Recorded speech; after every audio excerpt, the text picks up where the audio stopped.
Dans ce tutoriel, je vais vous présenter Titralizer, l'outil d'analyse et d'optimisation de titres de pages web. Dans un premier temps, nous verrons l'utilisation de l'outil à proprement dite. Dans un second temps, nous étudierons un cas d'optimisation particulier d'un titre de page par rapport à une requête de recherche. Cet outil est disponible à partir du pack Webmaster, donc pour les packs Webmaster, Freelance et Agence. Il se compose d'un formulaire dans lequel vous devez saisir votre requête de recherche, puis le titre que vous souhaitez analyser. À tout moment, vous pouvez relancer une nouvelle analyse en cliquant sur ce bouton, qui vous indique également le nombre d'analyses disponibles dans votre quota journalier. Pour les titulaires des packs Freelance et Agence, un bouton supplémentaire permet d'accéder à l'historique des analyses enregistrées. Et enfin, pour les packs Agence, le formulaire vient s'enrichir d'un champ dans lequel vous pouvez sélectionner le corpus que vous allez utiliser pour l'analyse et d'un champ vous permettant de sélectionner à quel projet vous allez affecter cette analyse. L'historique de vos analyses se présente sous la forme d'un tableau dans lequel la première colonne indique le titre que vous avez donné à votre analyse, la deuxième colonne la date à laquelle l'analyse a été effectuée. Dans la troisième colonne, vous avez un bouton vous permettant de visualiser les résultats de l'analyse, et dans la dernière, un bouton vous permettant de supprimer l'analyse enregistrée. Les titulaires d'un pack Agence disposent d'une colonne supplémentaire dans laquelle est précisé le nom du projet auquel l'analyse est affectée. Il est d'ailleurs possible de filtrer l'historique par projet. Il est également possible de faire un export des résultats d'analyse au format CSV en sélectionnant les analyses à exporter dans la colonne de gauche ou bien au format PDF. Avant de rentrer dans le vif du sujet, rappelons ce qu'est l'affinité sémantique. L'affinité sémantique est une mesure de similarité entre une requête et un texte. Cette mesure prend en compte non seulement les mots-clés de la requête, mais également les co-occurrences de ces mots présentes dans le corpus utilisé. Cette mesure génère un indicateur variant de 0 à 100 sur une échelle non linéaire. Ce calcul d'affinité sémantique utilise le modèle vectoriel de Gerald Salton à partir d'un corpus de documents centré autour de la requête. Voyons maintenant ce qu'est une co-occurrence de mots-clés. Une co-occurrence est un n-gramme, unigramme, bigramme ou trigramme dans le cas de Visiblis, présent dans un document contenant le mot-clé. Visiblis en distingue deux sortes de co-occurrences. Les co-occurrences dites fortes, lorsque le n-gramme est présent dans la même phrase que le mot-clé. Les co-occurrences dites faibles, lorsque le n-gramme est uniquement présent dans le même document que le mot-clé. Cette distinction permet de tenir compte de la proximité des mots dans le document.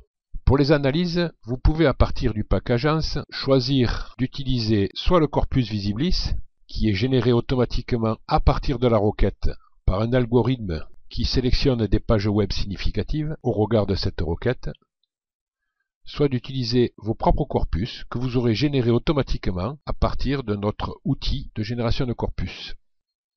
Passons maintenant à notre étude de cas. Pour cette étude, nous allons optimiser un titre de page pour cibler la requête consultant SEO. Nous allons donc saisir la requête consultant SEO, puis un titre de page. J'ai choisi un titre n'ayant aucun point commun avec la requête, l'objectif étant de vous présenter l'écran de résultats d'analyse. Comme il fallait s'y attendre, l'affinité sémantique est nulle. Comment se présente notre écran de résultats? Dans la partie haute de l'écran, nous retrouvons la requête pour laquelle nous effectuons une analyse, le corpus utilisé, le nom du projet auquel est affectée l'analyse si vous disposez d'un pack Agence. Dans la colonne de gauche, le résultat proprement dit sous forme d'un graphe coloré présentant à la fois la valeur de l'affinité sémantique ainsi qu'une indication sur la qualité de cette affinité sémantique. Dans la colonne de droite, un simulateur d'affichage dans les SERP qui vous propose une visualisation de ce que sera votre titre de page dans les résultats de recherche de Google. Vous disposez également d'un onglet co-occurrence que nous verrons un peu plus tard qui vous permet de visualiser les co-occurrences des mots-clés de votre requête de recherche. Et enfin, une liste de suggestions pour améliorer la pertinence de votre titre au regard de la requête de recherche. Dans le cas présent, on nous indique avec une icône rouge que notre affinité sémantique est mauvaise et on nous indique également que les mots-clés de la requête ne sont pas présents dans notre titre de page. En ce qui concerne la visualisation dans les SERP, l'outil nous indique qu'il nous reste de la place pour afficher un titre plus long et chiffre cette place à environ 352 pixels. Maintenant, refaisons une analyse en prenant comme titre la requête elle-même. Sans surprise, l'affinité sémantique est maximum, elle est de 100. Dans les suggestions d'amélioration, il nous est indiqué que l'affinité du titre est excellente, que notre titre est trop court et qu'il nous reste 380 pixels libres pour afficher un titre plus long, et que notre titre est une suite de mots-clés non construites et qu'il est plutôt recommandé de construire des phrases pour faire ces titres de page. Supposons donc que je m'appelle Jean Dupont, que je suis un consultant génial, disponible et rapide. Ne voyez là aucun parti pris dans le choix de ces qualificatifs que j'ai choisis absolument au hasard à des fins uniquement didactiques. Le résultat de l'analyse nous indique un score de 9,05, ce qui est effectivement mauvais. Nous allons maintenant nous intéresser aux suggestions d'amélioration.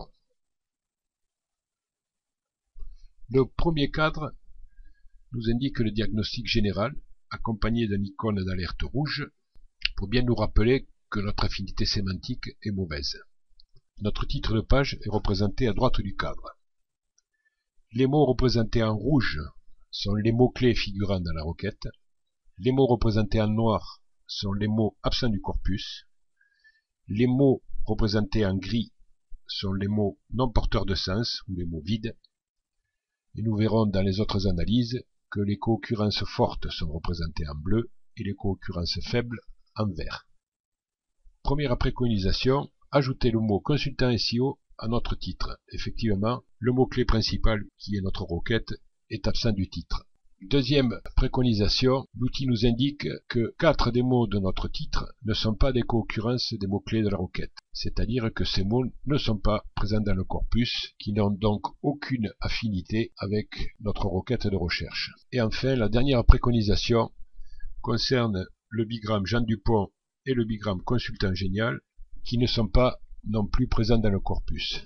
Alors nous allons tenir compte du premier conseil de l'outil de diagnostic en rajoutant le mot-clé consultant SEO dans notre titre. Et nous voyons effectivement une amélioration de notre score d'affinité sémantique, qui reste cependant bien mauvais. Nous n'allons pas continuer à tâtonner pour essayer d'optimiser notre titre. Nous allons maintenant consulter l'onglet co-occurrences. L'écran de présentation des co-occurrences de la requête consultant SEO se présente sous la forme de 3 colonnes, ou plutôt 3 tableaux.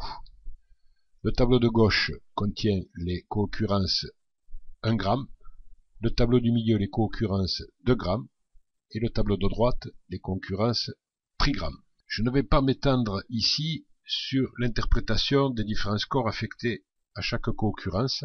Je vous reporte pour cela sur le tutoriel vidéo concernant l'outil Cookalizer qui présente en détail toutes ces fonctionnalités. Nous allons nous intéresser au 1 gramme et au bigramme. L'outil nous indique que les mots SEO et consultant sont effectivement présents dans notre titre, avec une fréquence de 1 pour chacun d'eux, et que le bigramme consultant SEO est également présent dans notre titre. Si l'on regarde les co-occurrences intéressantes par ordre de puissance décroissante, nous trouvons les mots référencement expert et naturel, suivi du bigramme référencement naturel. Notons que ce bigramme est intéressant à double titre, puisque c'est non seulement une co-occurrence forte, mais que également les mots le constituant sont des co-occurrences fortes. Nous allons donc construire notre titre en y intégrant ce bigramme référencement naturel, et notre titre devient Jean Dupont, consultant SEO et référencement naturel. L'affinité sémantique obtenue augmente de façon très significative pour arriver à un niveau correct de 77,72. Si l'on s'intéresse au diagnostic, on retrouve donc notre titre de page avec consultant SEO en rouge qui sont les mots-clés de notre requête, référencement naturel en bleu qui sont des co-occurrences fortes, mais nous avons toujours notre nom, Jean Dupont, qui est absent du corpus. Alors tant pis, nous allons sacrifier notre nom et réduire notre titre de page à consultant SEO et référencement naturel, avec pour résultat d'obtenir un score d'affinité sémantique de 97,92. Score qui est bien entendu excellent. L'outil de suggestion ne nous propose pas de modification du contenu de notre titre, mais nous signale simplement qu'il nous reste encore 194 pixels pour afficher un titre plus long dans les SERP. Nous allons donc rajouter deux co-occurrences fortes que nous avions trouvées dans le tableau des co-occurrences, qui sont le mot expert et le mot spécialiste. Notre titre devient consultant SEO expert, spécialiste en référencement naturel. Si au niveau de l'affichage dans les SERP, notre titre est correct, par contre nous avons perdu au niveau de l'affinité sémantique. Tout cela pour montrer que plus nous chercherons à cibler de mots-clés dans notre titre, plus le score d'affinité sémantique pour chacun de ces mots-clés baissera. Il nous appartient donc de faire des choix. Alors j'ai préparé différentes analyses que j'ai enregistrées et je vais en extraire un rapport pour vous montrer quelles sont les différentes affinités sémantiques de notre titre. J'ai donc effectué une analyse par rapport à la requête référencement naturel, une analyse par rapport à la requête spécialiste référencement, une analyse à partir de la requête SEO expert et une analyse à partir de la requête consultant SEO. Je fais un export en PDF et voici ce que j'obtiens. Je vois qu'effectivement les dernières modifications apportées à mon titre m'ont fait perdre en affinité sémantique par rapport au mot-clé consultant SEO, mais le fait d'introduire le mot expert m'apporte un bon score d'affinité sémantique sur la requête SEO expert. L'ajout du mot spécialiste me donne également un bon score d'affinité sémantique sur la requête spécialiste référencement. Le score sur la requête référencement naturel étant lui un peu plus faible. J'ai donc un titre de page optimisé pour 4 requêtes autour du métier de consultant SEO. Je ne prendrai pas position sur le choix des requêtes à utiliser pour cibler le métier de consultant SEO, mon objectif étant uniquement didactique afin de vous montrer comment utiliser l'outil pour créer un titre de page qui cible plusieurs requêtes. Ce tutoriel est maintenant terminé.